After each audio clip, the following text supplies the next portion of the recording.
초등학교 선생님들이 학생들의 시험지를 채점하면서 겪었던 재미있는 에피소드를 소개한 글을 읽었습니다.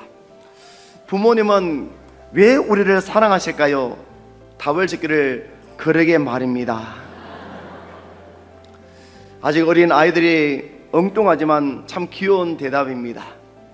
그러나 이 질문에 비춰서 하나님께서 왜 우리에게 순종을 요구하는가 라고 질문을 한다면 여기에 대해서 그러게 말입니다 라고 대답해서는 안 됩니다. 우리의 답은 우리가 하나님께서 예배해 놓으신 복을 받아 누리기 위함입니다.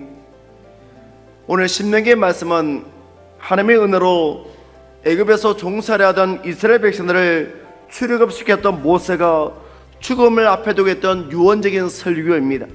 모세는 자신이 떠난 이유를 생각했습니다.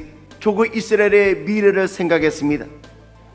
40년 광야 생활을 통해 문제만 생기면 불평하고 원망했던 그들을 보면서 모세의 마음에 기쁨보다는 걱정이 앞섰습니다.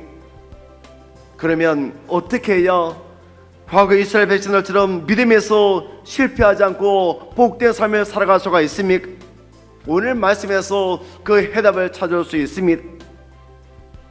먼저 부모들이 하나님의 말씀을 마음과 뜻에 두어야 합니다. 아이들은 어른들이 하는 것을 보고 배웁니다. 그렇기 때문에 가장 중요한 것은 본을 보이는 것입니다. 그러므로 부모가 하나님의 말씀을 마음과 뜻에 두어야 합니다.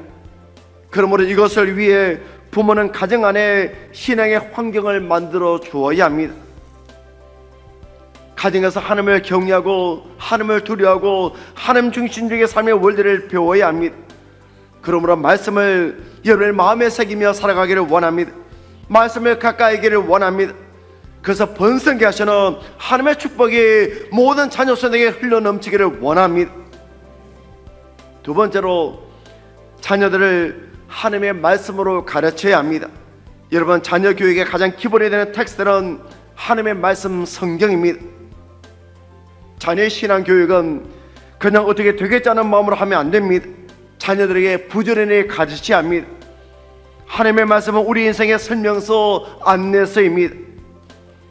우리가 행복하게 되고 복되고 잘되는 삶을 가르쳐주는 것이 모두 하나님의 말씀 안에 있습니다. 그러므로 말씀대로 살면 잘되고 형통하지만 말씀대로 살지 않으며 넘어지고 실패할 수밖에 없습니다. 그러므로 우리는 다음 세대인 우리 자녀들에게 믿음의 유산을 물려주어야 합니다. 이것이 믿음의 선조인 우리의 사명입니다. 그렇다면 부모가 말씀을 마음에 두고 자녀들에게 말씀을 전할 때 하나님께서 약속하신 복이 무엇입니까? 21절입니다. 여호와께서 너희 조상들에게 주리라고 맹세하신 땅에서 너희의 날이 많아서 하늘의 땅을 덮는 날과 같으리라. 오직 복의 출처는 여호와 하나님이십니다. 그러므로 우리는 하나님을 의지하며 살아가야 합니다. 여러분, 우리가 자녀에게 줄 수 있는 가장 중요하고 가장 값진 것, 어떤 상황에서도 잊어버리지 않고 붙잡아야 할 것은 하나님께 대한 믿음입니다.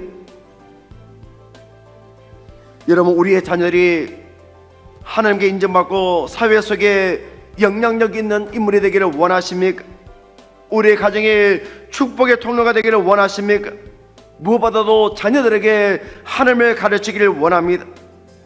자녀들이 믿음의 유산을 물려받으면 그들이 발길에 닿는 곳마다 하나님의 복이 나타납니다. 우리 모두 오늘 말씀을 가지고 자녀들에게 지난 시절 내가 만난 하나님, 나를 여기까지 인도하신 그 은혜의 하나님을 전하며 살아가기를 원합니다. 그래야 우리뿐만 아니라 모든 자녀 손들이 하나님의 축복을 누리고 하나님의 복의 통로가 되는 그 믿음의 가문을 이루며 살아갈 수 있는 우리 모두가 되기를 간절히 축원합니다.